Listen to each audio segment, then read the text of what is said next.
Ok, jóvenes, vamos a ver la clase que teníamos nosotros pendiente para esta semana, que tiene que ver con la fisiopatología del sistema renal y urinario, ¿no? Es una clase chévere, bonita, porque tiene que ver bastante con lo que ustedes van a recibir el día de mañana como parte de su trabajo en un laboratorio hospitalario, ¿ok? Entonces, quizás aquí vayan a escuchar varias palabras que ya han escuchado antes, o que han conocido otros términos, pero que sea así. Y esto le va a servir para correlacionar con su práctica eventualmente en algún momento de su formación.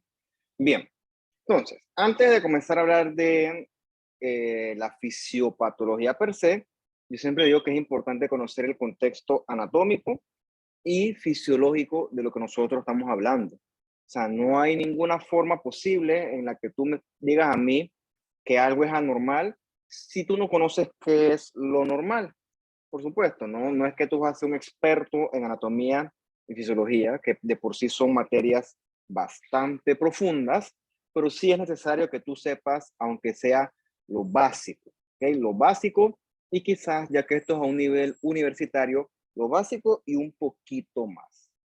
¿Por qué? Porque de esa forma tiene sentido lo que tú estás haciendo. Bien, saltando a otro sistema, vamos a tratar el sistema renal. Usted sabe de sus clases anteriores o de sus cursos anteriores que esencialmente el riñón es un filtro.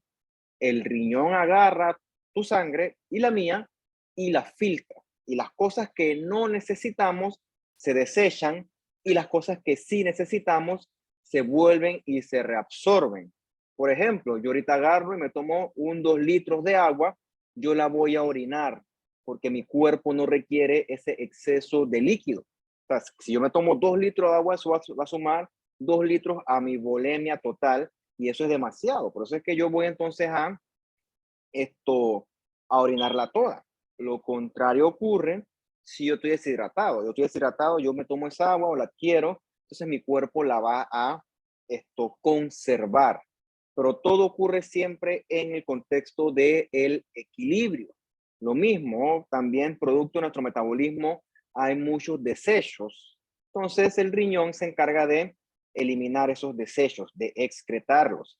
También él balancea los niveles adecuados de electrolitos y también participa en la regulación del equilibrio ácido-base, que eso lo veremos en clases posteriores. También hace otras funciones con la vitamina D y también produce la eritropoyetina, que la eritropoyetina es un factor de crecimiento que favorece la producción de glóbulos rojos a nivel de la médula ósea. ¿Okay? Después se leen con calma lo que dice aquí, pero tiene muchas funciones el riñón. O sea, esencialmente el riñón, por así decirlo, mantiene tu sangre limpia. Digo, no es que tu sangre está sucia, pero la mantiene en los niveles adecuados de sustancias. O sea, evita las sobrecargas iónicas, las sobrecargas hídricas, entre otras cosas. Entonces, si tus riñones o el paciente, por X, Y o Z motivo, fallan, entonces va a tener problemas para regular los fluidos, los líquidos, los electrolitos. Va a tener problemas para eliminar los desechos metabólicos que son propios de las funciones o del cuerpo humano.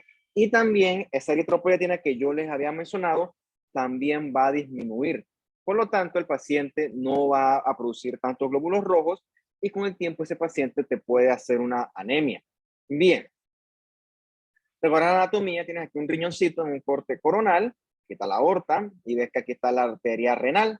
Entonces esa sangre llega al riñón gracias a esa arteria renal. En ese sitio el riñón filtra esa sangre gracias a los glomérulos, que ya tú me que conociste en tus otros cursos, una especie de filtritos. Entonces las cosas que no requerimos son excretadas, mientras que las que sí necesitamos se vuelven y se reabsorben de vuelta a la sangre. Entonces vamos a suponer que los 2 litros de agua me lo tomé, demasiada agua, mi cuerpo no requiere tanto líquido, entonces mi riñón decide eliminar ese exceso de agua.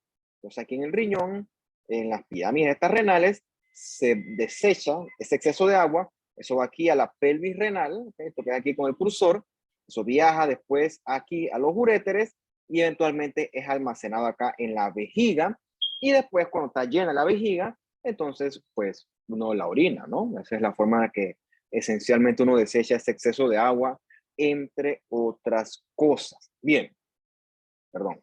Entonces, aquí vienen tres conceptos importantes, ¿no? Nosotros vamos a ver ahorita mismo los mecanismos fisiopatológicos de la enfermedad renal. ¿Okay? La enfermedad renal es lo que usted conoce coloquialmente como insuficiencia renal. Pero como esta palabra insuficiencia es muy larga, aquí la vamos a llamar simplemente falla renal y vamos a comenzar hablando de la falla renal aguda. Entonces, la falla renal aguda se divide en tres tipos a su vez. Tenemos la falla prerrenal, que es la que ocurre cuando, por alguna razón, le llega menos sangre al riñón. Tenemos la falla renal intrínseca, que es la que ocurre cuando lo que está fallando es el mismo riñón como tal. Y tenemos la falla postrenal, que es cuando existe algún tipo de obstrucción en este sistema de excreción de la orina que yo les describí antes. Una obstrucción hacia los uréteres, ya sea en la vejiga o en la uretra. Obstrucción por lo que se te ocurre en este momento. Entonces, eso va a conllevar que el riñón también falle. Entonces, vamos a ir desarrollando esos tres tipos de falla renal uno por uno. Bien. Entonces, en el primer la primera tipo de falla renal aguda, que es la falla prerrenal, por alguna razón, que vamos a desarrollar ahorita las razones, el riñón no está recibiendo su aporte sanguíneo usual. Y como el riñón no recibe sangre, entonces no puede filtrar adecuadamente esa sangre. Entonces tú tienes que pensar situaciones donde mi riñón no recibe sangre. ¿Ok? Bueno, por ejemplo, si yo agarro y me meten, bueno, yo no, una persona me mete un balazo, la persona sangre, una hemorragia, entonces esa persona va a tener menor volumen, se va a estar hipovolémico. Entonces a su riñón le va a llegar menos sangre. Otro ejemplo es con la deshidratación. Pero obviamente una persona, un adulto, es muy difícil que se deshidrate a ese nivel. Tiene que ser una deshidratación mortal, una cosa muy extrema. Eso ocurre más que todo en los pacientes pediátricos chiquititos, en los bebés. Un bebé de 3 meses deshidratado, eso es una urgencia. Le da una diarrea, una cosa así. Eso hay que tener cuidado porque como su volumen es obviamente mucho menor que el de un adulto promedio, él se puede deshidratar con facilidad. Entonces, en un niño pediátrico, un bebé, mejor dicho, de menor de 1 año, una deshidratación secundaria a una diarrea, inclusive puede llevarlo a eso, a desarrollar algún grado de falla prerrenal. Entonces, lo que está en la falla prerrenal es que al riñón no le llega sangre por X, Y o Z motivo. Otro ejemplo puede ser que la arteria renal tenga algún grado de obstrucción, quizás por una aterosclerosis. Entonces, eso va a condicionar el flujo de sangre hacia los riñones. Entonces, aquí viene entonces otra variable que nosotros habíamos discutido en las clases anteriores, cuando hablamos de la falla cardíaca. ¿Ok? Entonces vamos a ver cómo correlacionamos esto. ¿Qué ocurre? Una cosa es que yo pierda sangre y otra cosa es la sangre que le llegue al riñón. O sea, el riñón, la verdad es que lo que él detecta es que no le llega adecuadamente sangre. ¿Ok? Puede ser que porque yo esté botando sangre o puede ser que porque esa sangre se está redistribuyendo hacia otro sitio. Palabras para menos quiere decir que hay una depresión del volumen circulante efectivo, porque la sangre, en vez de llegar al riñón, la sangre se está dirigiendo hacia otro sitio, ¿ok? Y el riñón percibe que la sangre no le está llegando y entonces él comienza su maquinaria, ¿no? Él piensa que el paciente o que el individuo, el cuerpo, está perdiendo volumen y no es así. No es que está perdiendo volumen, el volumen sigue igualito, ¿ok? Es más, como dice aquí, puede estar hasta aumentado, pero ese volumen se está yendo hacia otros sitios. Ejemplo clásico de esto es la falla cardíaca. Porque en la falla cardíaca no es que el paciente está sangrando ni está deshidratado.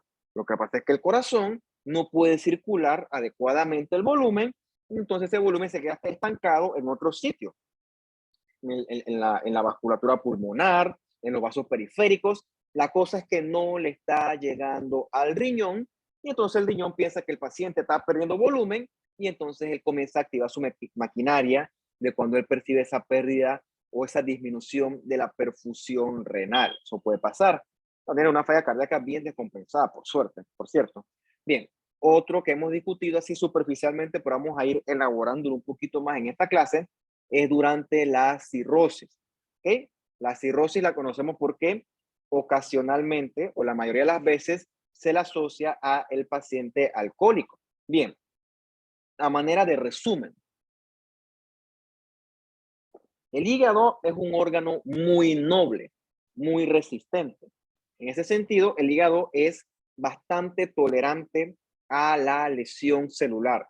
Cuando tu hígado se lesiona, que una causa puede ser por efecto de las toxinas del alcohol, del metabolismo que es lesivo para los hepatocitos, pero hay otras causas, por ejemplo, una inflamación del hígado también puede llevar a cirrosis. Por ejemplo, un paciente con una hepatitis autoinmune, paciente con una hepatitis viral, estos pacientes que hacen también una reacción a medicamentos. Entonces, todas esas son causas de lesión hepática que si no se corrige la base, el paciente te puede hacer eventualmente una cirrosis. ¿Por qué? Porque hace ciclos interminables de lesión, reparación, lesión, reparación, lesión, reparación, hasta que imagínate tú que el hígado queda como si fuera una gran cicatriz. ¿Ok? Entonces, obviamente, ese tejido cicatricial, ese hígado todo fibrosado, en este concepto se llama fibrosis, entonces ese hígado no puede cumplir su función. Entonces, hasta este punto, lección, cirrosis no es igual a paciente alcohólico. Es más, de hecho, se ha visto que un paciente alcohólico hace una cirrosis, deja de tomar un tiempo largo, por lo menos un año, en abstinencia, y el hígado vuelve y se comienza a regenerar. De hecho, la regeneración del hígado es anormalmente efectiva. O sea, literalmente el hígado queda casi 0 kilómetros de paquete, literalmente. Entonces, el problema aquí es que no quitemos el agente ofensor. ¿Okay? De nada sirve que el paciente tenga una cirrosis leve si el tipo sigue chupando, entonces más daño y entonces ahí quedamos ya en el punto de no retorno con una cirrosis que no va a mejorar. ¿Okay? Eso lo vamos a desarrollar con más calma a lo largo de las clases. Y el otro curso de patología, por cierto. Bueno, ¿qué ocurre? El hígado es un órgano que recibe mucha sangre, ¿ok? Recibe sangre de la vena porta, que esa vena porta viene en nuestros órganos. O sea, cuando tú comes, cuando tú tomas agua, o sea, todo lo que tú consumes se absorbe en los intestinos y eso entonces pasa a las venas mesentéricas y eventualmente eso conecta, las venas esplácnicas, le voy a decir porque eso agrupa todas, y eventualmente todo eso converge, aquí en la splanchnic vasculature, splanchnic, eventualmente eso converge en la vena porta. Entonces es una sangre que a pesar de ser venosa, porque está desoxigenada, es una sangre rica en nutrientes, en bruto. ¿Okay? Son nutrientes así como en materia prima. Entonces imagínate que el hígado es como si fuera, qué sé yo, una fábrica. ¿Okay? Una fábrica que ensambla.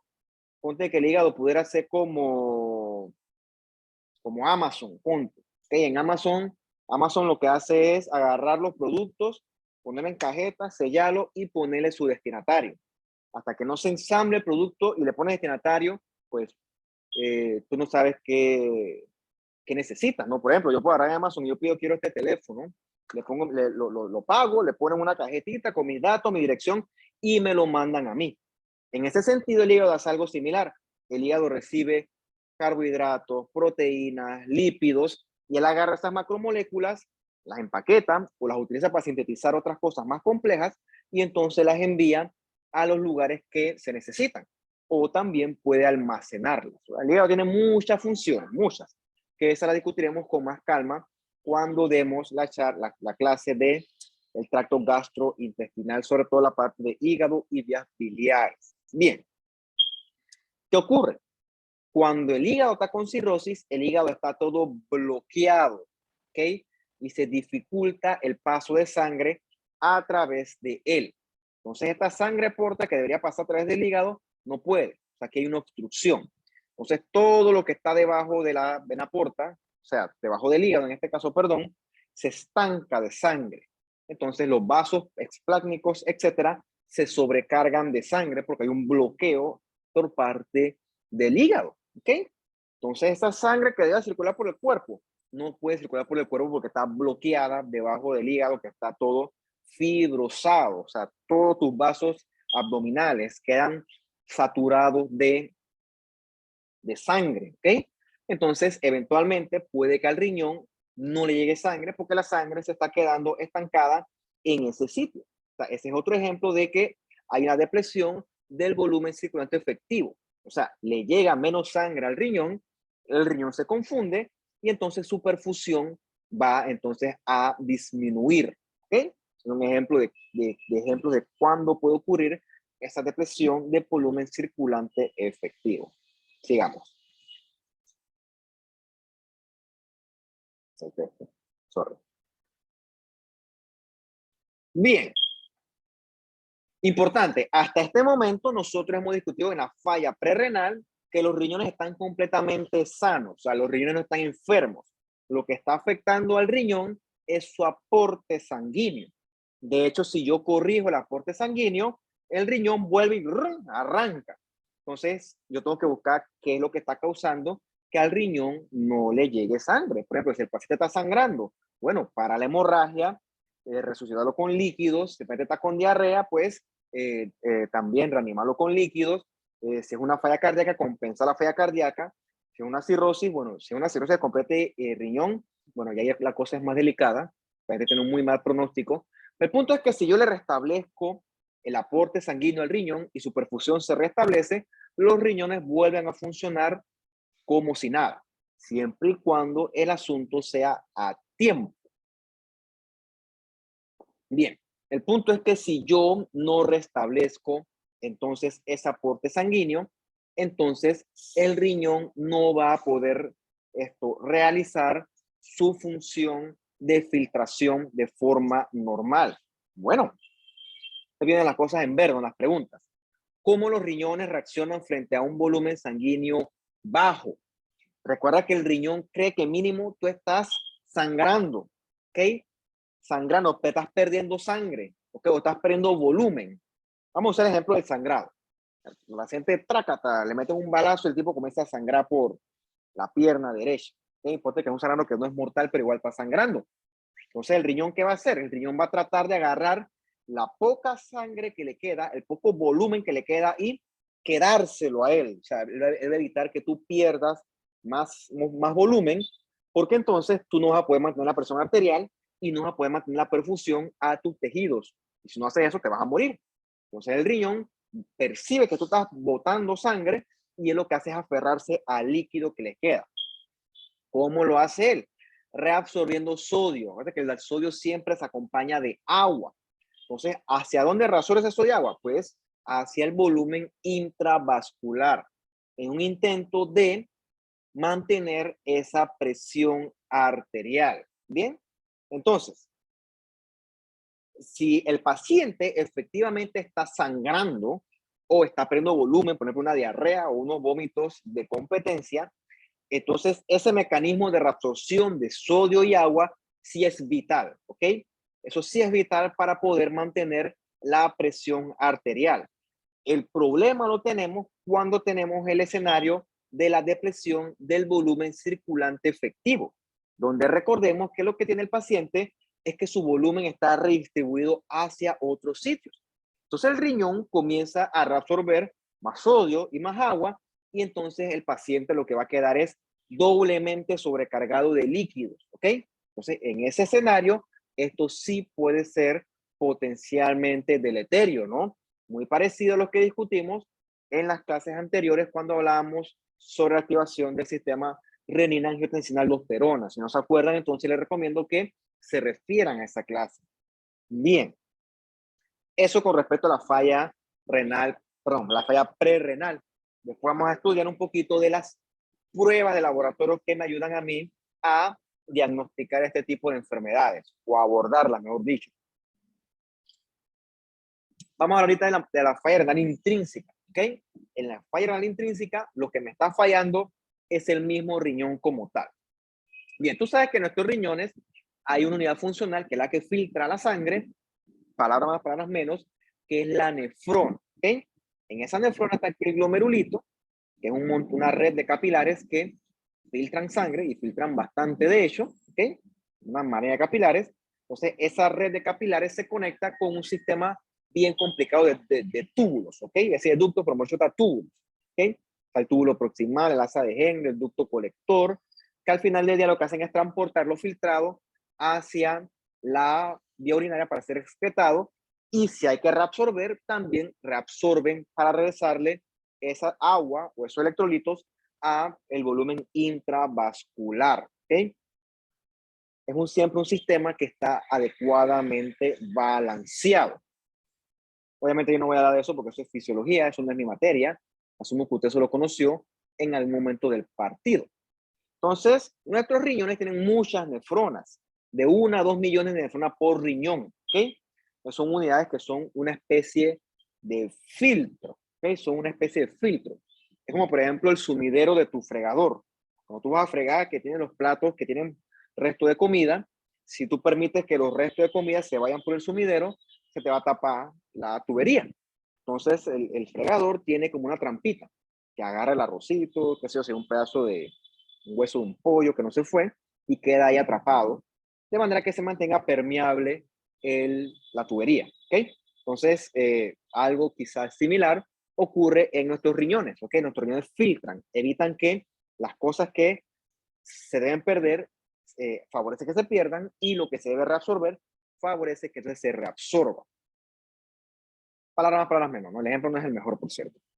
Bien, entonces tomando en cuenta lo que tiene el glomérulo, entonces hay causas que enferman al glomérulo, que son las glomerulopatías, y hay enfermedades que afectan a los túbulos mismos, que son las enfermedades túbulo intersticiales, ¿ok?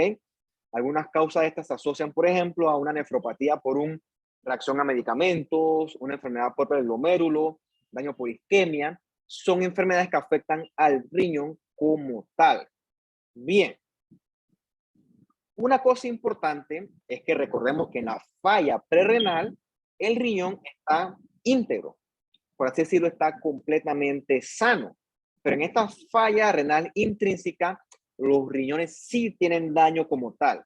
Y entonces no van a funcionar, no van a filtrar adecuadamente. Esto es importante conocerlo porque los hallazgos de laboratorio te orientan a ti si la falla renal es prerrenal o si es una falla renal intrínseca. ¿Ok? ¿Por qué? Porque desde el punto de vista clínico pueden parecerse, ¿no? Y entonces realmente tú, para diagnosticar una falla renal, sí necesitas los exámenes de laboratorio. ¿Okay? Eso sí es fundamental, ¿okay? Más obviamente los hallazgos clínicos. Entonces eso es súper importante. O sea que tienes varias cosas que afectan al riñón. La falla cardíaca, ¿no? Pero esto sería una más una falla prerrenal, drogas nefrotóxicas con algunos antibióticos, aminoglucósidos, también enfermedades inflamatorias, de que son varias causas que te pueden llevar a una falla renal. Pero recuerda, no es el mismo mecanismo fisiopatológico. Bien. Entonces, en esta cápita de aquí vamos a discutir hallazgos de laboratorio que nos ayudan a distinguir una falla aguda prerrenal de una falla renal intrínseca. ¿Okay? Quizás esto es lo que sí le interesa a usted. Vamos a tomar unos 2 minutos aquí o menos y sigo. Va a seguir nada.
Seguimos entonces, vamos con esta parte de los laboratorios.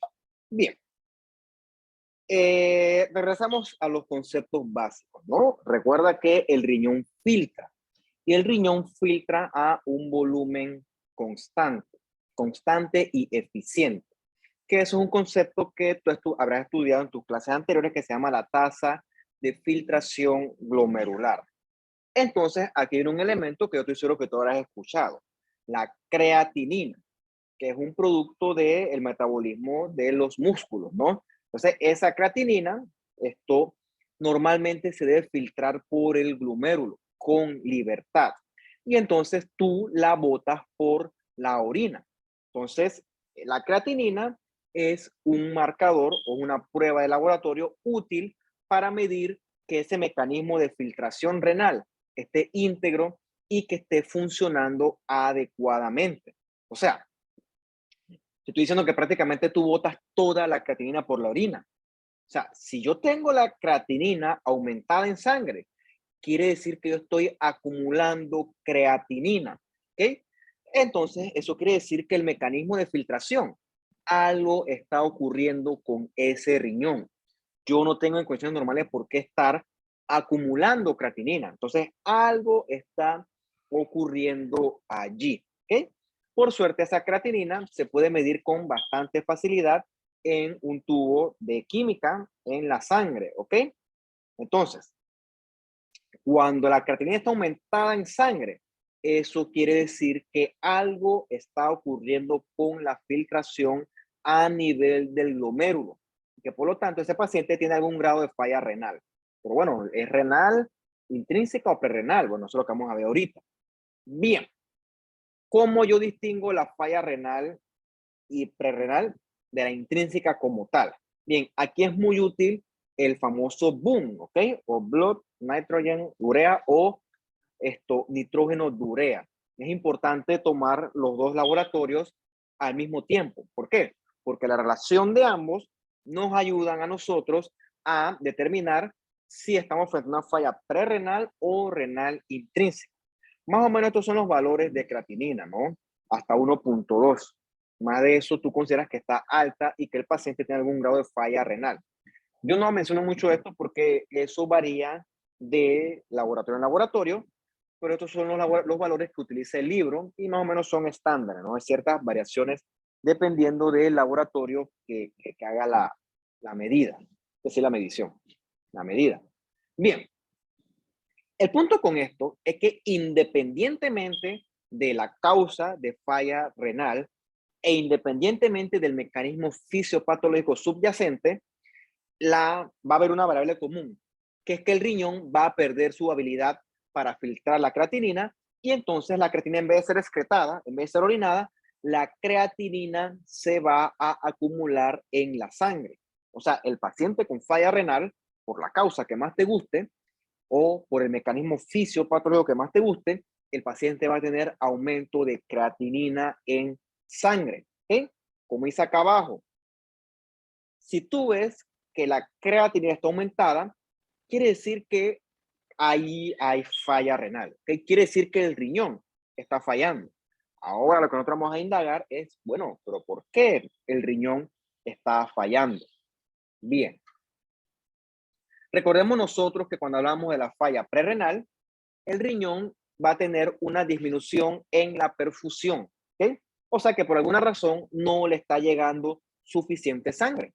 Entonces, en ese momento, él va a activar su maquinaria y va a comenzar a reabsorber sodio y agua. Y eso lo que va a hacer es, la intención de eso es aumentar el volumen intravascular para corregir la supuesta hipovolemia que él está percibiendo. ¿Okay? El riñón, el riñón se hace su trabajo. Según él está haciéndolo bien. Entonces, ese es un riñón que reabsorbe mucho. Entonces, el nitrógeno de urea o el BOOM es una de esas sustancias que también se van a reabsorber durante este proceso. ¿Okay? Un riñón en falla prerenal reabsorbe muchas cosas, incluyendo el BOOM. ¿Okay? Entonces, en la falla prerenal, el BOOM va a estar aumentado. ¿Ok? Bien. Hasta ahí ese es un dato. El BOOM en la falla prerenal va a estar aumentado. En condiciones normales, ¿ok? Un riñón que está trabajando bien, la relación esa Boone-creatinina, como dice aquí, ¿no? De 20-1, más o menos. Eso es más o menos lo normal. Entonces recordemos que frente a cualquier tipo de falla renal, la creatinina va a aumentar por la razón que, o el mecanismo que más te guste, ¿ok?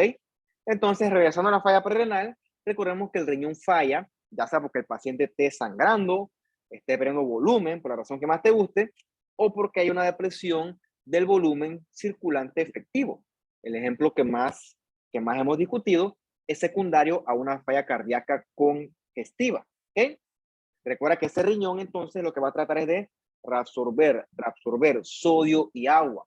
Y también ese intento de reabsorción también va a reabsorber boom de una forma desproporcionada y anormal. Entonces, ese paciente con una falla prerrenal va a tener mucho aumento de boom y también va a tener aumento de creatinina. ¿Ok? ¿Y por qué te digo esto? Porque recuerda que aquí el riñón está funcionando bien.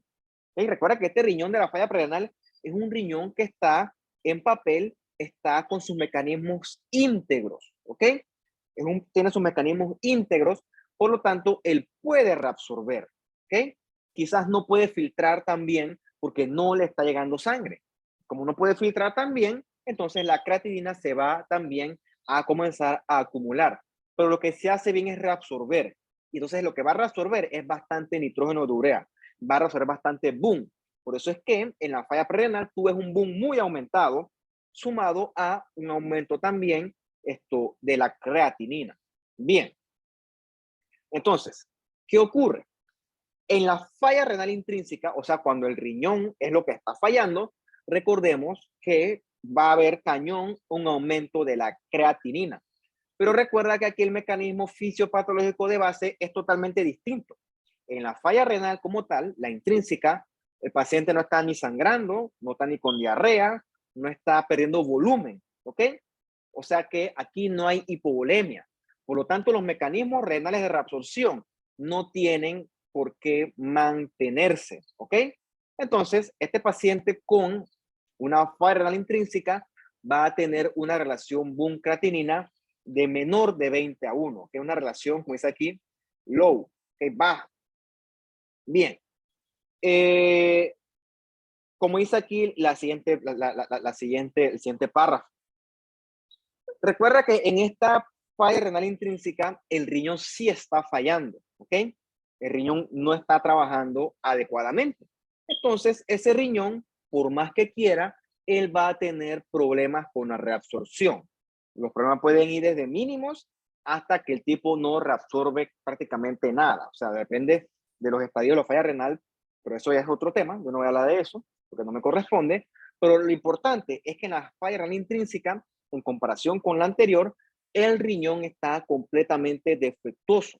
¿Okay? El riñón no está funcionando como debería. Y por lo tanto, no tiene por qué haber aumento de boom, porque él no puede reabsorber boom de la misma forma que un riñón que está sanito. ¿Ok? No puede reabsorber boom como un riñón que está sanito. Y eso es totalmente distinto con el mecanismo fisiopatológico que hablábamos con la falla prerenal, donde el riñón que está en hipovolemia, por así decirlo, o con una disminución de la perfusión renal, el riñón sí entonces comienza a reabsorber buco, todo lo que puede. Entonces, entre esa reabsorción del riñón en falla prerenal, se reabsorbe mucho boom, ¿okay? Mucho nitrógeno de urea. Por lo tanto, la relación va a ser mayor de 20-1. Como dice aquí, ¿no? Hike. Una relación hike. Como dice aquí, ¿no? After GI bleeding. Esto es después de un sangrado gastrointestinal. Por ejemplo, un paciente que tiene, qué sé yo, una úlcera gástrica secundaria a una infección por Helicobacter pylori que no está tratado, ponte que la lesión se erosionó la mucosa gástrica, eso comienza a sangrar mucho, entonces el paciente va a tener un grado de hipovolemia. Entonces, pues, puede llegar a ser tan dramático que el riñón no perciba su adecuada perfusión y entonces él entra en falla prerrenal. ¿Ok? Recuerda que el boom es lo que te ayuda a la falla prerrenal. ¿Por qué? Porque el boom aumentado quiere decir que el paciente, su riñón está funcionando. Mientras que en la falla renal como tal, la intrínseca, el riñón sí está dañado, ¿ok? Por lo tanto, él no va a reabsorber tanto boom, por lo tanto, la relación boom-catequina va a ser menor de 20:1, ¿ok? Es que aquí está el low, ¿ok? Entonces, es importante que la catenina como tal solamente te dice que hay falla renal, ¿ok? Solamente que hay falla renal, pero calcularlo o hacer la relación con el boom te orienta a cuál puede ser la posible causa de esa falla renal, ¿ok? Obviamente todo esto siempre en un adecuado contexto clínico. Bien.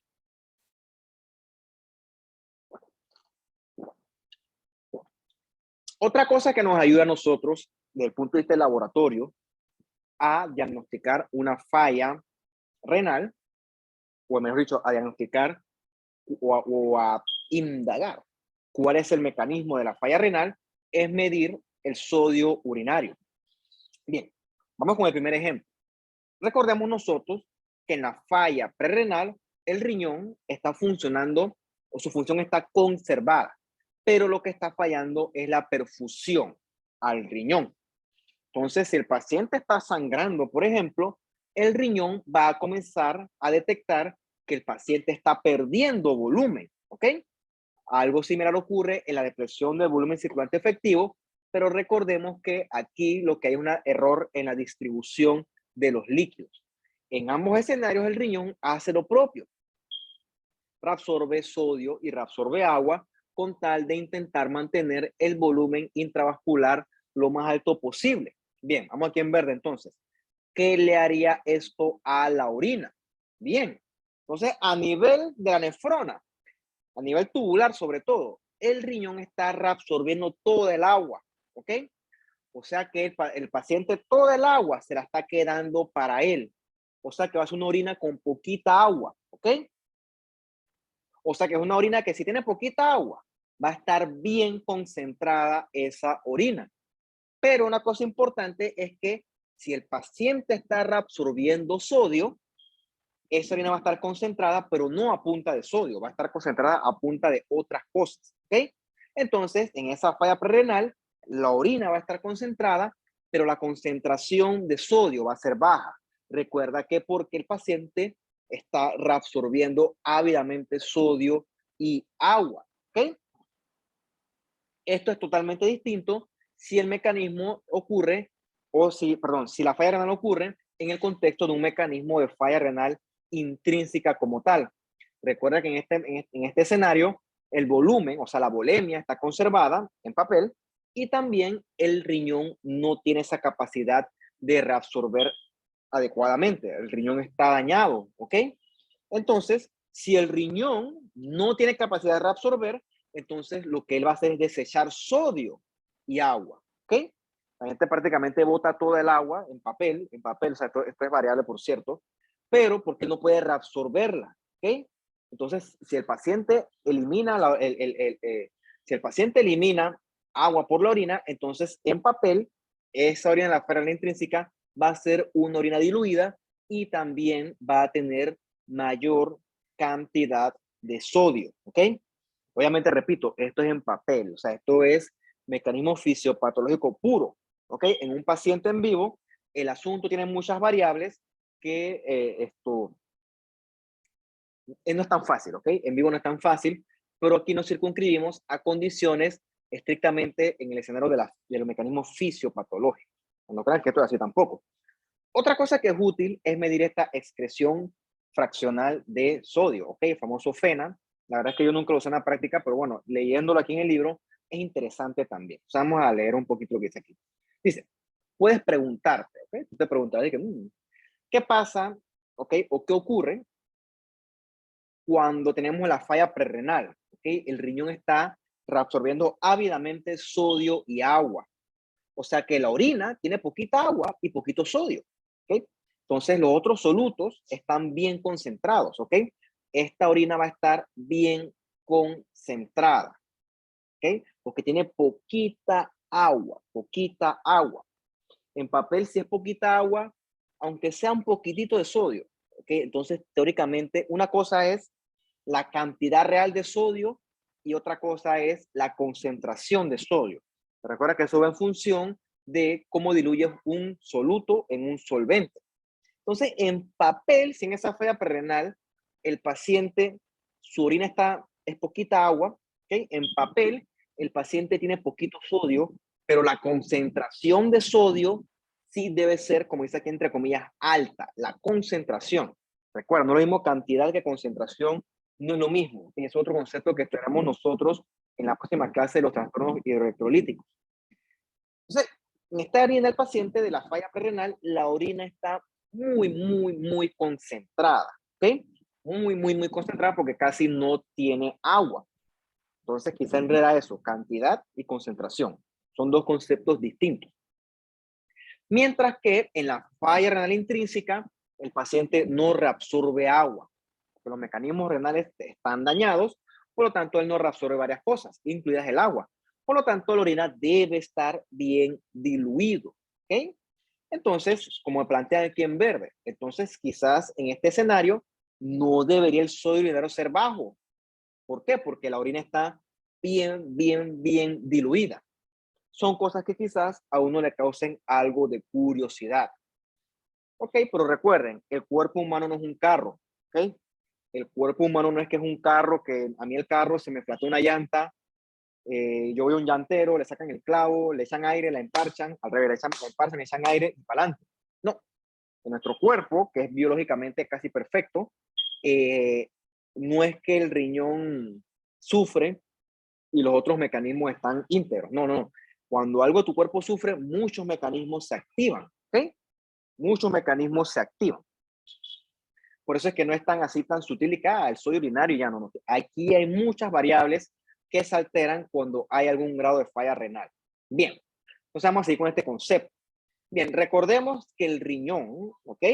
Cuando él percibe que hay menor perfusión, el riñón activa su sistema renina, angiotensina, aldosterona.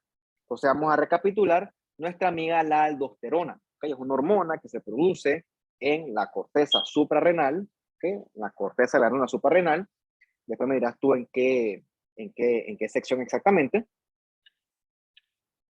Esa aldosterona es la encargada de reabsorber ese sodio. ¿Ves que hasta este punto hemos hablado de reabsorción de sodio, de agua, sodio, agua? Bueno, que el riñón lo hace. Bueno, el riñón lo hace bajo la influencia de la aldosterona. Bien, en ese punto, en papel, si el paciente está perdiendo volumen, por la razón que más te guste, el paciente eventualmente se va a deshidratar. Entonces, cuando eso pasa, nosotros comenzamos a secretar una hormona que se llama la ADH, ¿no? Que es la hormona antidiurética. Esa hormona la secreta la neurohipófisis. Entonces, ahí tú me recordarás a mí si la neurohipófisis es la hipófisis anterior o la hipófisis posterior. Como dice la palabra, antidiurética, o sea, no diuresis, o sea, no orinar. Entonces, esta hormona se encarga de reabsorber todavía más agua, ¿ok? Y evitar que el agua se orine. Recuerda que el cuerpo teóricamente está bajo ataque. El cuerpo está perdiendo agua y lo que yo quiero es agarrar el agua que tengo y quedármela, ¿ok? Quedármela para mantener la presión arterial. Y eso lo logro gracias a la aldosterona y ahora otra variable más, gracias a la ADH, ¿ok? Entonces, ¿qué ocurre? Como todos estos mecanismos son tan dinámicos y son tan variables, quizás medir el sodio urinario sea menos confiable en el contexto de tantas hormonas que están actuando, ¿ok? Porque tenemos que el sodio urinario y la concentración de agua están cambiando constantemente. Entonces, en ese contexto, no es tan confiable y quizás a ellos sí quisiera utilizar este cálculo de la FENA. Pero lo que me hace es medir qué porcentaje de sodio que se ha filtrado es el que se excreta. ¿Okay? Mira, yo no te voy a, no estamos aquí a calcular cómo se hace el cálculo del FENA, que es con una fórmula, pero yo lo que más quiero que sepa con esta clase es todos los mecanismos que comienzan a actuar cuando el riñón percibe esta disminución en el volumen. ¿Okay? Esto nomás se lo menciono, pero no es que vamos a hablar de eso porque la verdad es que no es tan práctico como tal. Entonces, recordémonos que que cuando hay falla prerrenal, el riñón va a percibir que el volumen está bajo por la razón que tú quieras, ¿ok? Entonces, el riñón lo que va a comenzar a hacer con los mecanismos que discutimos anteriormente es comenzar a absorber sodio y agua con la intención de mantener el volumen intravascular lo más alto posible, ¿ok? Entonces, ese riñón en falla prerrenal va a comenzar a quedarse con todo el sodio, ¿ok? Por lo tanto, ese riñón va a excretar poco sodio. Yo me estoy quedando con todo ese sodio en ese escenario. Por lo tanto, la FENA en la falla prerrenal debe ser baja, ¿ok? Debe ser baja. Hasta ahí la vamos a dejar. Mientras que en la falla renal intrínseca, recuerda que el volumen se mantiene, ¿ok? No es el volumen el que afecta al riñón en este tipo de enfermedad. Recuerda que es un riñón que sí tiene daño per se como tal y que por lo tanto él va a ser menos capaz de reabsorber, ¿ok? Por lo tanto, es un riñón que va a excretar más sodio. Por lo tanto, la FENA de la falla renal intrínseca debe ser más alta, ¿ok? Vamos a dejarlo nosotros hasta ahí. Ve que aquí hay una formulita que te ayuda, tienes que medir el sodio excretado, el sodio filtrado. La verdad es que esto en la práctica, hasta donde yo sé, no se usa mucho, pero es para que para que entiendas, ¿no? En la prerrenal se guarda el sodio, se reabsorbe el sodio, mientras que en la renal intrínseca se bota el sodio, ¿ok? Entonces ya conoces otros conceptos más. Bien. Entonces, lo que dice aquí básicamente lo que hemos nosotros discutido hasta el momento, ¿no? Un resumen de cómo distinguir desde el punto de vista de las pruebas de laboratorio, cómo distinguir la falla prerrenal de la falla renal intrínseca. Bien, recuerda que independientemente el mecanismo fisiopatológico de base, en las fallas renales siempre vamos a encontrar un aumento de la creatinina. Recuerda que entonces, si la falla es prerrenal, quiere decir que el paciente está botando volumen, está perdiendo volumen o que el volumen está siendo redistribuido a otros sitios. El punto es que al riñón no le está llegando la adecuada cantidad de sangre. O sea que va a haber una disminución en la perfusión renal. Y el riñón va a tratar de agarrar ese volumen y quedárselo todo a él, reabsorbiendo sodio y agua. ¿Ok? Si yo rasuro mucha agua, quiere decir que mi orina va a estar bien concentrada, o sea, con poquita agua, porque el agua se la está quedando mi cuerpo, ¿ok? Por lo tanto, la concentración del sodio urinario debe ser en papel baja, ¿ok? Debe ser en papel baja. Entonces, recordemos nosotros que eso se logra reabsorbiendo sodio, ¿ok? Por lo tanto, debemos tener un sodio urinario bajo en la falla prerrenal. Bien, como este riñón está reabsorbiendo mucho, también se va a reabsorber bastante boom, bastante nitrógeno de urea. ¿Okay? Por lo tanto, en la falla prerrenal, la relación nitrógeno de urea y creatinina debe ser alta, ¿okay? Porque el paciente está reabsorbiendo mucho boom. Bien, con respecto a la falla renal intrínseca, recordemos nosotros que el riñón es un filtro, ¿ok? Filtra ciertas cosas y otras las reabsorbe.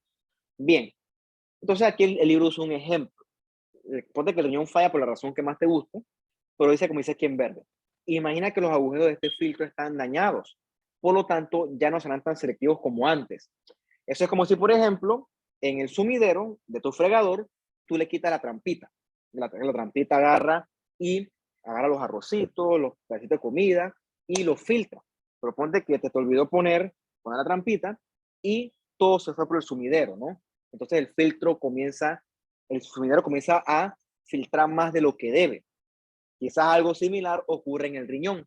Ese filtro que es bien selectivo se comienza entonces a afectar y entonces en vez de filtrar adecuadamente, todo se comienza a perder sin control.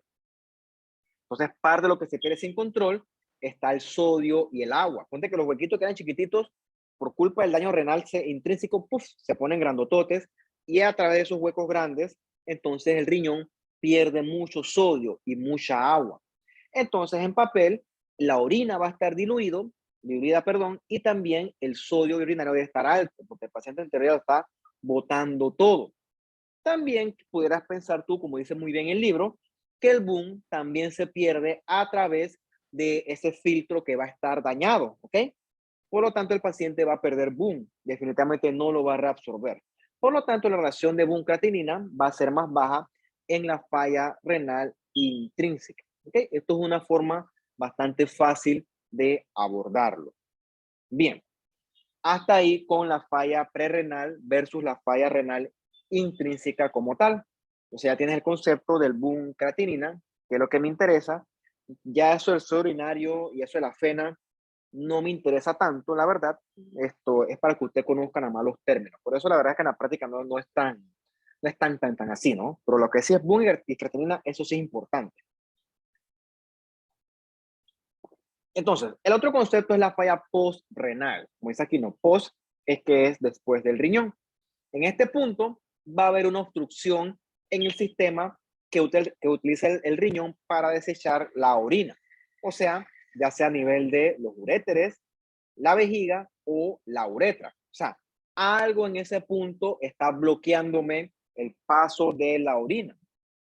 Pues una piedra que se formó acá abajo en el riñón y ¡buf! Descendió y aquí causó obstrucción. Puede ser, por ejemplo, un tumor que crece y siempre o tiende a causar obstrucción en cualquiera de estos sitios. Puede ser, por ejemplo, un tumor que creció en otro órgano y comprimió. El punto es que en algún punto de estas vías excretoras hay un bloqueo, ¿okay? Que también puede causar falla renal. ¿Okay? Entonces, esto es útil la clínica y los estudios de imagen. Bien, a ver, no tengo aquí nada que sirva.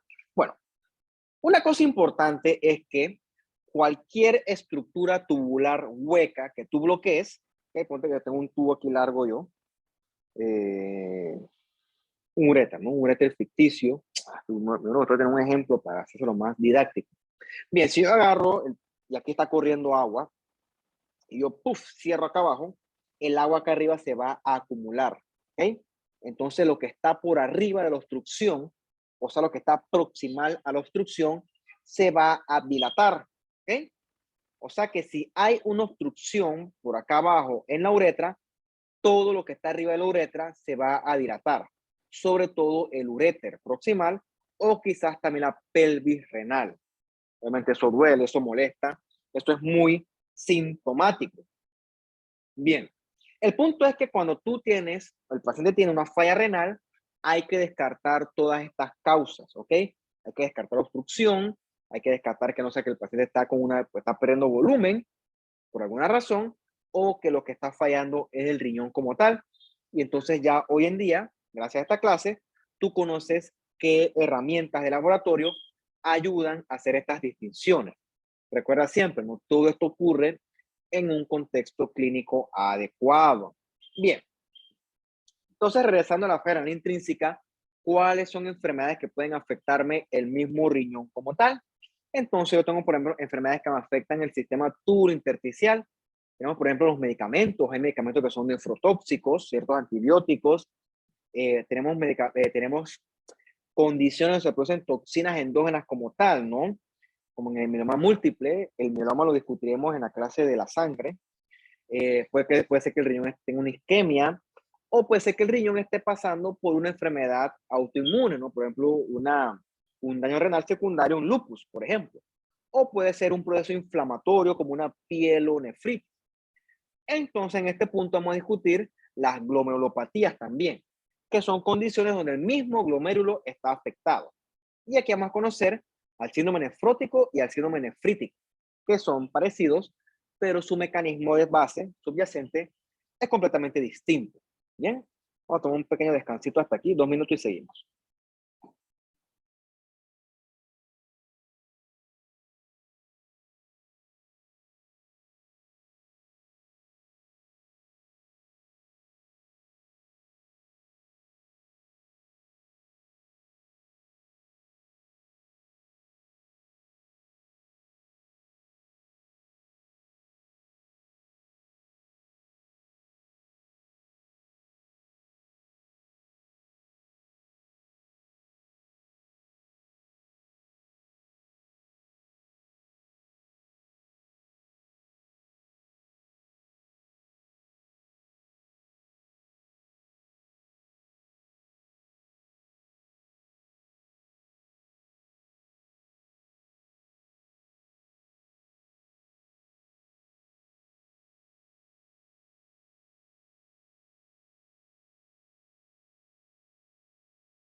Bien, entonces vamos a discutir estos conceptitos del síndrome nefrótico primero, ¿no? En el síndrome nefrótico, el paciente tiene unos síntomas o unos signos, mejor dicho, ¿okay? Síntomas es lo que refiere el paciente y signos es lo que el médico observa, ¿okay? Hay ciertos signos que indican síndrome nefrótico. Por ejemplo, el paciente puede tener edemas, sobre todo periorbitarios, o sea, alrededor de las órbitas. Puede tener proteinuria. Proteinuria es de proteínas, uria de orina. O sea, que va a tener una orina con alta cantidad de proteínas. ¿Okay? El tipo orina proteínas. También va a tener hipoproteinemia y también hiperlipidemia. Entonces, el síndrome nefrótico no es una enfermedad como tal. Más bien, hay enfermedades que llevan a síndrome nefrótico. Por ejemplo, ciertas glomerulopatías. ¿Qué ocurre? En estas glomerulopatías, lo que existe es daño al mecanismo de filtración. Habíamos dicho que el glomérulo, recuerda que los glomérulos son capilares. Desde el punto de vista histológico, en esos capilares hay endotelio. Y ese endotelio, por muy sellado que esté, no está completamente hermético y permite el paso de ciertas cosas. Es una membrana semipermeable. Entonces, existe una enfermedad en el glomérulo, ese mecanismo de filtración se va a alterar. Y por así decirlo, esa membrana va a ser permeable y entonces va a permitir el paso de cosas que no deben pasar. Y una de estas cosas son las proteínas. Nosotros no tenemos por qué orinar proteínas porque ellas no caben a través de la membrana del glomérulo. Pero si el glomérulo está dañado, entonces se pone muy permeable y el paciente va a perder entonces proteínas a través de la orina. Se llama proteinuria. Es decir, el paciente está perdiendo proteínas a través de la orina, entonces obviamente las proteínas a nivel de la sangre van entonces a disminuir, siendo la proteína más abundante en la sangre la albúmina. Entonces el paciente va a tener lo que nosotros llamamos una hipoalbuminemia. Bien, estas proteínas de la sangre son importantes porque esas proteínas de la sangre favorecen mantener la presión oncótica. Bien, entonces aquí tenemos que recordar el concepto de la tonicidad de los líquidos. ¿Ok? Estas proteínas se encargan de mantener en un adecuado equilibrio la tonicidad de los compartimientos intravasculares y extravasculares, de manera que el paso entre esos compartimientos sea mínimo y todo se exista o todo se dé en el contexto de un adecuado equilibrio. ¿Qué pasa? Si el equilibrio se altera, entonces el líquido se va a comenzar a pasar de un lado a otro dependiendo de las respectivas concentraciones. Entonces, situándonos en nuestro ejemplo actual, el paciente está perdiendo proteínas por la orina, o sea que su sangre va a ser una sangre pobre en proteínas, ¿ok? Va a haber una disminución de las proteínas séricas. Entonces, esa sangre va a estar menos concentrada con respecto a sus alrededores. O sea que el fluido intravascular, como dice la diapositiva, va a ser hipotónico con respecto a su alrededor. ¿Ok? Entonces, eso es una alteración en el volumen. ¿Ok? Por así decirlo, la sangre va a estar diluida porque tiene pocas proteínas. Entonces, recuerda que en una solución hipotónica, el agua va a fluir hacia afuera. ¿Ok? Entonces, hacia afuera, ¿hacia dónde es? Hacia el intersticio. ¿Ok? Entonces, esa agua va a pasar de los vasos sanguíneos hacia el intersticio y en el intersticio se va a acumular. Entonces, la acumulación de líquido en el intersticio es lo que nosotros le llamamos el famoso edema. ¿Ok? Y ve que es un edema que es secundario a la pérdida de proteínas a través de la orina. Otra forma que a mí se me es más fácil recordarlo, porque está un poquito enredado, es que esas proteínas agarran y mantienen el líquido dentro de los vasos. ¿Ok? Si yo opero las proteínas, entonces no se va a retener el líquido dentro de los vasos y ¡pum! Se sale. Perdón. se sale el intersticio y entonces se forman esos edemas. No tienes aquí un glomérulo normalito. Ves que lo verdecito que las proteínas no se pierden, no se deben perder, mientras que si es un glomérulo dañado, ¿okay? Por una glomerulopatía, entonces sí comienza ese paciente a perder proteínas a través de la orina. ¿Okay?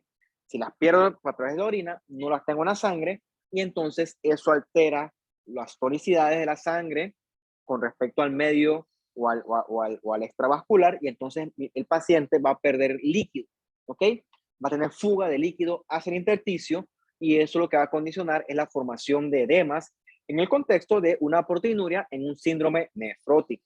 Bien. ¿Qué otra cosa ocurre? Como yo estoy perdiendo proteínas bestialmente a través de la orina, entonces el hígado, que es nuestra gran fábrica, mi hígado va a comenzar a producir más proteínas para poder restablecer esa pérdida, ¿ok? Entonces sí, el hígado va a tratar de hacerlo, pero en ese proceso también, por mecanismos que no voy a entrar en detalle, también se comienzan a producir más grasas, más lípidos, entonces el paciente puede tener algún grado de hiperlipidemia, ¿ok? Entonces estos son escenarios, estos son signos que se ven en el contexto de síndrome nefrótico. Hay otros hallazgos desde el punto de vista patológico que el riñón sufre en el síndrome nefrótico, que nosotros, si Dios quiere, lo veremos en la clase de sistema renal como tal en el curso de patología. Hay enfermedad de cambios mínimos, hay nefropatías membranosas y obviamente la nefropatía diabética. ¿Okay? Los pacientes diabéticos, ese exceso de azúcar, por mecanismos que discutiremos después, afectan mucho al riñón. Bien. La contraparte del síndrome nefrótico es el síndrome nefrítico. ¿Okay? En el síndrome nefrítico hay otros signos. ¿Ok? El paciente va a estar hipertenso, va a tener hematuria. Hematuria quiere decir hema de sangre, urea de orina. El paciente va a orinar sangre, literalmente. Claro, ¿no? Hay distintos grados de hematurias. Puede ser una hematuria microscópica, que lo ven ustedes con el urinálisis, una hematuria franca, que es que se orina sangre, sangre como tal. ¿Okay? Y también puede tener proteinuria, que quizás eso lo comparte con el anterior. En el síndrome nefrítico, el mecanismo que subyace es inflamación. Entonces, esta inflamación puede ser, por ejemplo, en el contexto de un lupus o en el contexto de una infección. ¿Okay? El punto es que esa inflamación del glomérulo va a llevar a que se pierdan eritrocitos a través de este filtro, ¿no? Entonces, perdón, me enredé. Esos eritrocitos, ¿hacia dónde se pierden? Hacia la orina. Por eso es que el paciente puede tener esa hematuria, ¿ok? Y también van a haber cambios a nivel de los vasos renales que van a condicionar que el paciente esté hipertenso, ¿ok? Entonces, ¿en qué contexto nosotros hemos síndrome nefrítico? ¿Ok? El clásico es en el contexto de una glomerulonefritis postinfecciosa. Estos son los niños que en su infancia, valga la redundancia, adquirieron este estreptococos, hicieron una faringitis bacteriana, ¿ok? El cuerpo peleó contra el estreptococo, entonces parte de esas partículas del estreptococo, esas partículas antigénicas, se van al riñón en conjunto con los anticuerpos y se depositan ahí. Les gusta el riñón por alguna razón, ¿ok? Entonces, ese depósito de complejo antígeno-anticuerpo llama a la inflamación y eso inflama a el riñón. Entonces, este es un niño que comenzó con una faringitis, con fiebre, con exudados, se curó de esa enfermedad, de esa faringitis, y después, a los días, el niño te comenzó a orinar negro, como si fuera Coca-Cola, ¿ok? Esa es la hematuria, ¿ok? Ese es un síndrome nefrítico que ocurrió en el contexto de una glomerulonefritis post-estreptocócica. Post-estreptocócica porque ya el estreptococo fue eliminado, fue erradicado, y lo que quedan ahí son partículas antigénicas de él que estimulan a el depósito de esos complejos antígeno-anticuerpos en el riñón. Entonces, que es post-estreptocócica, ¿ok? Entonces, también hay otras enfermedades, pero quizás esta es la más clásica. Repito, ¿no? Eso es un concepto que nosotros desarrollaremos con más calma en a lo largo del curso. Bien. Otro concepto que es bastante popular, conocido, es la falla renal crónica, que también llaman insuficiencia renal crónica. Bien, en esa falla renal crónica, por alguna razón, el riñón definitivamente no está funcionando, ¿ok? No está funcionando. Eso puede ser secundario a una diabetes, que es el riñón que es inservible, a una enfermedad autoinmune como el lupus, una glomerulopatía. La cosa es que el riñón ya no sirve, ¿ok? El riñón no está funcionando adecuadamente. Entonces recordemos nosotros todas las funciones del riñón. Y resumamos que en la falla renal crónica, todas estas funciones van a tener algún grado de alteración. Por eso es que si tú le mides al paciente electrolitos en sangre, a un paciente renal crónico, el paciente renal crónico te va a tener mucho desequilibrio a nivel de electrolito. Sodio, potasio y todo esto que están acá arriba, todos van a estar aumentados, ¿ok? El paciente te va a hacer mucho desequilibrio hidroelectrolítico, ¿ok? Entonces, el paciente también como no reabsorbe, también no filtra, el riñón está totalmente dañado. Si está en un estadio muy avanzado, el paciente te va a comenzar a retener mucho sodio y mucha agua. Es como el riñón no existe prácticamente, ¿ok? El riñón no puede hacer su función. Entonces, el paciente va a comenzar a retenerte mucho líquido, ¿ok? Entonces, si él retiene líquido, eventualmente puede hacer una hipertensión. Una curiosidad aquí es porque el calcio va a estar bajo, ¿no? Y entonces viene la preguntita acá abajo. ¿Por qué el calcio no se acumula como los otros iones? Entonces, una de las funciones del riñón tiene que ver con el metabolismo de la vitamina D, ¿ok? Entonces, si el paciente, el riñón no sirve, ese metabolismo de la vitamina D va a estar abolido, va a estar disminuido, ¿ok? Entonces, sin vitamina D, nosotros no podemos absorber el calcio de la dieta, y por lo tanto vamos a tener una disminución en el calcio a nivel de la sangre. Entonces, por eso es que es esperado encontrar una disminución de calcio en el paciente con falla renal crónica. Bien, otra cosa que va a estar alterada en la falla renal crónica va a ser la hormona paratiroidea o la PTH. ¿Ok? Dijimos entonces que el paciente renal crónico va a tener una disminución del calcio. ¿Ok? Por lo tanto, las paratiroides, que pueden ser de 4 más o menos, 4 a 6, quitando las paratiroides, esas paratiroides son unas glandulitas que secretan esta hormona paratiroidea, esta PTH, que lo que intenta es aumentar el nivel de calcio en la sangre. Entonces, en el paciente renal crónico va a haber un aumento de esa PTH, ¿ok? Eso es un hiperparatiroidismo secundario. Entonces, ¿qué ocurre en respuesta a esa hipocalcemia secundaria a esa falla renal crónica? ¿Okay? Entonces, el paciente va a tener un aumento de la PTH. Entonces, ese riñón, perdón, esa PTH, ¿de dónde saca calcio? Para aumentarlo. Bueno, ese PTH lo que hace es sacar ese calcio degradando o liberándola a través del hueso. Tiene que ver con otro mecanismo del osteoclasto, del Ruffle Borders. Eso se da yo lo doy en histología, no ahorita aquí. Bueno, el punto es que tus huesos y los míos tienen bastante calcio. ¿Okay? Entonces, si yo no tengo calcio, si estoy perdiendo calcio a nivel renal o por mecanismo renal, yo lo que quiero es aumentar ese calcio. Y ese aumento lo logro gracias a la PTH, que lo que hace es liberarme ese calcio del hueso. Y literalmente lo logra degradando el hueso, ¿ok? Llegando a un punto que me puede causar a mí una osteodistrofia renal, ¿ok? Producto de esa degradación del hueso, ¿ok? En un principio puede ser asintomática, pero después puede llevar inclusive a que el paciente tenga cierta predisposición a fracturas, ¿ok? Entonces, esto es otra cosa que está alterada en el paciente renal crónico.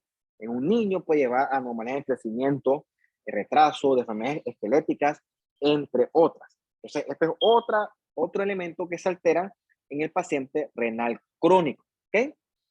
Otra cosa que discutimos nosotros es que el riñón produce esta eritropoyetina. Es decir, el riñón falla, el paciente va a tener una disminución en la eritropoyetina. Por lo tanto, su médula ósea no va a recibir ese estímulo de producir glóbulos rojos entonces el paciente te va a comenzar a hacer anemia. ¿Okay? Es una anemia secundaria a una falla renal crónica. Bien. La otra cosa que hace el riñón es eliminar los desechos propios del metabolismo. Entonces, un riñón que está fallando de forma crónica no va a poder desechar esos, valga la redundancia, desechos. Y entonces, si no se nos desechan, si no los excreta, se van a comenzar a acumular, ¿ok? Es un paciente que va a estar intoxicado de sus propios desechos del metabolismo y te va a hacer toda esta sintomatología dependiendo de el nivel que esté afectado el riñón. Por eso que a estos pacientes en renales crónicos le hacen diálisis. Palabras más, palabras menos, la diálisis es una especie de riñón artificial. Es una especie de filtro artificial que agarra la sangre del paciente, la limpia en la máquina y vuelve y se la regresa. Además está decir que eso el paciente lo tiene que hacer varias veces a la semana, ¿ok? Y eso también produce muchos síntomas. Esa es otra historia, ¿ok? Pero para de forma así simplificada, esa diálisis lo que hace es filtrarle al paciente su sangre, ya que sus riñones lamentablemente no pueden hacer el trabajo. Si no le haces diálisis, todas estas cosas se van a acumular, va a haber un desequilibrio hidroelectrólico bárbaro. O sea, todo lo que he dicho se va entonces a manifestar en ese paciente. Y como el riñón no hay forma de repararlo, la solución es una de dos, ya sea con un trasplante renal o, si es candidato obviamente, o lamentablemente con la diálisis, que obviamente eso es bien engorroso aplica, pero es muy laborioso para el paciente. O sea, eso no es fácil, eso no es fácil. Bien, saltando otro tema, dejando el riñón de lado, deme un segundito, ¿ok? Vamos a estudiar nosotros un tema que es bastante común, ¿no? Que son las famosas infección de vía urinaria, ¿no? La famosa IVU. Esa vía urinaria puede ser en uretra, hay causa uretritis, en la vejiga cistitis, o acareo en el riñón, se llama una pielonefritis. ¿Cómo llegó ese bicho acá arriba? Por lo general llega vía la uretra y esos microorganismos comienzan a diseminarse por toda la vía urinaria. En casos más extremos o más raros, pero puede ocurrir también, ese bicho puede llegar vía la sangre, ¿no? Por vía hematógena. Bien, por lo general son infecciones ascendentes. Comienzan en la uretra, van a la vejiga, después a los uréteres y llegan hasta el riñón. ¿Ok? Se asocia también a pacientes que te hacen algo que se llama reflujo vésico-ureteral, que es por alguna razón la orina se regresa desde la vejiga hacia arriba por los uréteres. Por lo general esto ocurre en el contexto de una anomalía congénita. Recuerda la palabra congénita. Ocurre alguna disfunción mecánica desde el nacimiento que favorece que la orina, y así la sangre, que la orina se regrese de la vejiga hacia arriba, hacia el riñón, vía los uréteres. También puede ocurrir en el contexto de que existe una disfunción neurológica de la vejiga. Eso ocurre, por ejemplo, en el paciente diabético. El paciente diabético tiene afectación a múltiples órganos y estructuras anatómicas. Una de esas estructuras que se afecta son los nervios, ¿ok? O sea que el paciente que es diabético pisa un clavo y el tipo no lo siente, ¿ok? Porque no sus nervios, o sea, no sus nervios, ¿no? Sus elementos neurales están alterados, en una neuropatía diabética. Del mismo modo, el paciente con neuropatía diabética, por ejemplo, si yo me tomo ahorita mismo 2 litros de agua, ¿cómo yo sé que tengo que orinar? Porque me dan ganas de orinar, ¿ok? Porque hay un mecanismo neurológico que me indica a mí esto. Pero si yo tengo una neuropatía diabética, esos mecanismos están abolidos y el paciente diabético se llena su vejiga de orina y el tipo no siente necesidad de orinar. Entonces la orina se estanca en la vejiga mucho tiempo y eso predispone a infección de vía urinaria. Es un mecanismo fisiopatológico que ocurre en el paciente diabético. Hay otros elementos que predisponen a la infección de vía urinaria. Por ejemplo, la cateterización. ¿Qué es eso? Que el paciente le ponen una sonda porque por X y Z motivo el paciente no puede orinar. El mejor ejemplo que se me ocurre es un paciente con una hiperplasia prostática benigna. que es que la próstata aumenta de tamaño y la uretra que pasa en esta próstata, o sea, la uretra prostática, queda comprimida y el paciente no puede orinar. Y lo que hay que hacerle a él es pasar una sonda para que él pueda orinar. Obviamente, cada vez que tú manipulas el cuerpo, eso tiene cierto riesgo de infección, ¿ok? Otra cosa que puede causar o puede predisponer a IBUS es cualquier mecanismo de obstrucción, ¿ok? Ya sea por piedras, por tumores. ¿Por qué embarazo? Porque en el embarazo el útero crece y comprime estructuras vecinas. Una estructura que puede comprimir es la vejiga o los uréteres, ¿ok? Y entonces ya le expliqué por qué la próstata agrandada en hiperplasia prostática benigna o en el cáncer, ¿por qué no? Esto también puede predisponer a infección de vía urinaria. Importante, próstata agrandada no es igual a cáncer, ¿ok? Próstata agrandada no es igual a cáncer. Entonces, es muy común un paciente mayor de 75-80 años, ese crecimiento prostático benigno, propio de la hiperplasia secundaria a un estímulo hormonal. Habiendo dicho esto, PSA aumentado no es igual a cáncer de próstata. ¿Okay? El PSA se aumenta en varias condiciones. Por ejemplo, una inflamación de la próstata, quizás secundaria a la propia cateterización, eso puede aumentar el PSA. Eso no quiere decir que el paciente tenga cáncer. Sí es cierto que el PSA se aumenta en el cáncer, pero también se aumenta en otras condiciones, una prostatitis infecciosa o inflamatoria, eso también aumenta el PSA, ¿ok? Entonces, un PSA aumentado lo que te indica a ti es que al paciente hay que estudiarlo, ¿ok? Ya sea por que incluye un tacto rectal, una biopsia, etcétera, pero importante, una cosa que me molesta aquí, diablo. El PSA no es igual, PSA aumentado no es igual a cáncer de próstata. Bien, las mujeres por un tema anatómico están más predispuestas a sufrir esto de infecciones labiourinarias, porque tú ves aquí que el recto y el ano están más cerca de la uretra, ¿ok? Entonces, si la técnica de limpiado es ineficiente, o sea, si el paciente o el individuo se limpia desde acá atrás hacia acá adelante, puede que en esa técnica arrastre bacterias propias de la materia fecal hacia la uretra. Y entonces esas bacterias ascienden y llegan a la vejiga. ¿Okay? Yo sé que eso quizás es raro en tu medio, donde ustedes tienen un nivel cultural y de educación alto, pero hay ciertas mamás que no saben eso y limpian a la niña de una forma inadecuada, de atrás hacia adelante, y entonces, sin querer queriendo, arrastras bacterias desde acá, del ano, las arrastras hasta la uretra, y entonces eso predispone a la infección de vía urinaria. ¿Okay? También la uretra es más corta y eso favorece que los bichitos estos suban con más facilidad hacia la vejiga. ¿Okay? Eso por un tema anatómico. Bien. Puede ocurrir uretritis. Esas uretritis se asocian más que todo a infecciones de transmisión sexual. Un pelito, pero no se me quita. Fastidio. Incluso picazón. Bueno, no importa. Importante. No se dice enfermedad de transmisión sexual. Eso cambió hace rato. ¿Por qué? Porque hay pacientes que son portadores del microorganismo y son completamente asintomáticos. ¿Ok? Cuando yo digo que el paciente está enfermo es porque el tipo tiene síntomas. ¿Ok? Pero no necesariamente un paciente, por ejemplo, puede ser portador de papilomavirus. ¿Ok? Y el tipo es completamente asintomático. Entonces sí, está infectado, pero no está enfermo. Por lo tanto, se usa el término infección de transmisión sexual. Se prefiere por encima del término enfermedad de transmisión sexual. Eso para que lo aprendan. No es ETS, es ITS, ¿ok?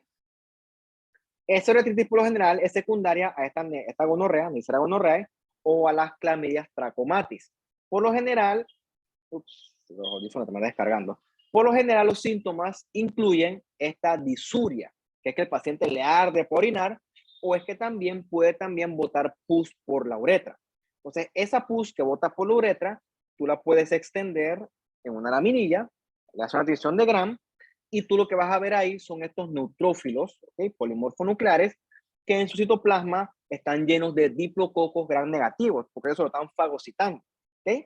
Estos diplococos gram negativos son estas Neisseria gonorrhoeae. ¿Ok? Eso también te ayuda a hacer el diagnóstico. Otra cosa que puede ocurrir es la cistitis. Esa cistitis por lo general ocurre en el contexto de bacterias gram negativas, ¿no? Por ejemplo, E. coli, que se transmiten, no se transmiten, se trasladan gracias al tema este que discutimos en esta diapositiva anterior. Por ejemplo, una técnica inadecuada de higiene. ¿Ok? Recordemos, es más frecuente en mujeres, la cistitis es bien sintomática. ¿Ok? Alguna le tuve que haber dado y el paciente tiene mucha frecuencia por orinar. O sea, que el tipo, la mujer en este caso, las damas tienen que estar yendo mucho al baño. Otra cosa que tiene es urgencia urinaria. O sea, que estoy sentado aquí normal y tengo que correr a orinar. Y cuando vas a orinar, orina un chorrito. Te regresas, te sientas y de nuevo, urgencia por orinar. Se llama urgencia urinaria. La vía urinaria o irritada es muy sintomática. Otra cosa que puede tener también es disuria, o sea, que le arde por orinar. O sea, es muy molesto. ¿Ok? Es muy molesto eso, pero por suerte estos bichitos de aquí, con antibióticos, pues se manejan bastante bien. Lo otro que puede ocurrir es una pielonefritis, que es que la infección se ascendió hasta el riñón y entonces ahí el asunto sí es más dramático, ¿no? Ahí puede hacer mucha fiebre, se puede complicar mucho y sí requiere entonces tratamiento con antibióticos. Bien, un punto interesante aquí es el abordaje de las enfermedades urinarias desde el punto de vista del laboratorio. ¿Ok? Casi todas estas sintomatologías urinarias, para hacerle un diagnóstico adecuado, requieren de el urinálisis y o el cultivo de orina, dependiendo del escenario. Gracias a esta herramienta, usted, el laboratorista, puede determinar si en la orina hay leucocitos, ¿ok? Si hay sangre, si hay eritrocitos, si hay agentes infecciosos o, ¿por qué no?, si hay células neoplásicas, o sea, algo corriente a cáncer. Todo eso usted lo ve por medio del análisis microscópico de la orina. Entonces, no es lo mismo ver en la orina células como tal que ver los cilindros urinarios. En inglés son urinary casts, ¿ok? ¿Qué ocurre? Si tú ves un urinálisis y tú ves ya sea eritrocitos o leucocitos, pero el punto es que tengan su morfología adecuada, ¿ok? Quiere decir que esas células se incorporaron a la orina después del riñón. O sea que esos eritrocitos o leucocitos, o sea que estas células vienen es del uréter, de la vejiga o de la uretra. O sea, no vienen del riñón. Obviamente, para saber que la morfología está conservada, tú tienes que saber histología, o mejor dicho, tienes que saber citología. Tienes que saber cómo se ve un neutrófilo normal, por así decirte algo. ¿Qué ocurre? Si esa célula viene del riñón, recuerda de dónde viene. Viene del glomérulo. En el glomérulo, para que esa célula pase, ya sea un eritrocito o un leucocito, tiene que aplastarse mucho, ¿ok? Y obviamente va a haber un cambio morfológico a nivel de esa célula. Ya no se va a ver redondita o con forma de disco, se va a ver aplastada. Entonces se va a ver como un cilindro urinario o un urinary cast. O sea, cuando tú ves cilindros urinarios, te indica a ti que el daño está ocurriendo a nivel renal como tal. Por ejemplo, ¿no? Tú puedes ver, por ejemplo, un cilindro urinario de glóbulo blanco. Te indica a ti una pielonefritis, una nefritis intersticial. Tú puedes ver un cast, un cilindro urinario que es un eritrocito, que te indica a ti que esto es una glomerulonefritis, ¿ok? Entre otros, ¿no? Te dejo para que después lo leas con calma. El punto es que si la célula está deforme, se deformó a nivel del glomérulo o del túbulo renal. Cuando tú ves un urinálisis con una célula con morfología cilíndrica, eso te orienta a ti a que la enfermedad vino de arriba, vino del riñón. Mientras que si la morfología está conservada, entonces eso me orienta a mí que esa célula vino de otro lado, ya sea del uréter, vejiga, uretra, ¿ok? Entonces eso me ayuda a mí a hacer un diagnóstico adecuado, ¿ok? Mira, así puedes ver más o menos un cilindro urinario que proviene de un eritrocito, como si fuera un eritrocito, pero en versión aplastada. Entonces, cuando tú ves esto, eso te orienta a ti, por ejemplo, a una glomerulonefritis, a una enfermedad propia del riñón. Mientras que si tú ves los eritrocitos con su forma de disco a la que estamos acostumbrados, te indica a ti que, por ejemplo, el paciente está sangrando por alguna razón, una inflamación, una infección de vía urinaria, una piedra quizás, o, ¿por qué no?, un paciente con hematuria. Eso te orienta a un posible cáncer de vejiga. ¿Ok? Si tú ves un cilindro urinario que sea de un leucocito, puede ser que el paciente tenga una inflamación propia del riñón, ¿no? Como esta nefritis intersticial, ¿ok? O si lo ves con una morfología conservada, quiere decir que hay una infección que, por ejemplo, viene de la uretra o de la vejiga, ¿no? Una cistitis, ¿ok? Recuerda, cuando tú ves un CAST, cuando ves un cilindro urinario, cuando tú ves esto, ¿ok? Cuando tú ves este cilindro urinario, eso te indica que la enfermedad viene de arriba, ¿ok? Viene del mismo glomérulo o del mismo túbulo, ¿ok? Si son eritrocitos, eso te indica a ti que la enfermedad es glomerular. Pero si lo que tú ves son cilindros urinarios, ya sea de leucocitos o también, ¿por qué no?, de células epiteliales, entonces te orienta a inflamación. Por ejemplo, una pielonefritis o quizás también una necrosis tubular aguda. Eso es importante para ustedes porque ustedes son los que están indicados a analizar estos urinálisis. Y ya para terminar, lo último que tenemos son los tumores del tracto urinario. Bien, en el riñón, el más común, que este que está acá, ves este tumor horrible, es una foto real, por cierto, eso lo vemos nosotros allá en el complejo con relativa frecuencia. El tumor renal más común, peso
Creo que ya se resolvió. Ahora sí. Problema de conexión ahí con los audífonos que se me descargaron. Bueno, como le decía, ¿no? A nivel renal hay tumores. Nosotros vemos eso en el complejo con relativa frecuencia. El más común, estos tumores horribles, heterogéneos, pero que siempre tienen esta parte amarillita, es el carcinoma de células renales de células claras, ¿ok? Desde el punto de vista estadístico, es el tipo histológico más común de tumor a nivel renal. A pesar de que es común, es un tumor bien malo, ¿ok? Se porta mal, hace bucometástasis. Esta semana vi una que hizo metástasis a pulmón, pero he visto metástasis a cerebro, creo que a hueso también. Ese tumor se porta bien mal, ¿ok? Esto, también hay cánceres de vejiga. El tipo histológico más común es el carcinoma uroteral papilar, ya sea de bajo o alto grado. Eso también produce sangre, sangra, pero se puede presentar con hematuria y con otros síntomas urinarios, ¿ok? Factores de riesgo, como siempre, está el tabaquismo. Eso para la enfermedad que tú lo pongas, el tabaquismo siempre va a estar por ahí. A nivel del pene, bueno, yo sé que no es parte tanto, pero ahí el más común es el carcinoma de células escamosas. En este caso es el asociado a el virus del papiloma humano. Nada más para mencionárselo, eso después lo discutiremos con más calma en otra ocasión. Entonces, por ahora yo termino con esto. Esto se lo grabé ahorita mismo, hoy es 24, van a ser las 12:34 de la tarde. Así que bueno, pues toca trabajar, trabajar, trabajar, trabajar. Así que bueno, los dejo para que hagan sus otras funciones y cuando tengan chance revisan la clase. Y bueno, chao, que cuídense, que tengan que pasen bien. Hasta luego.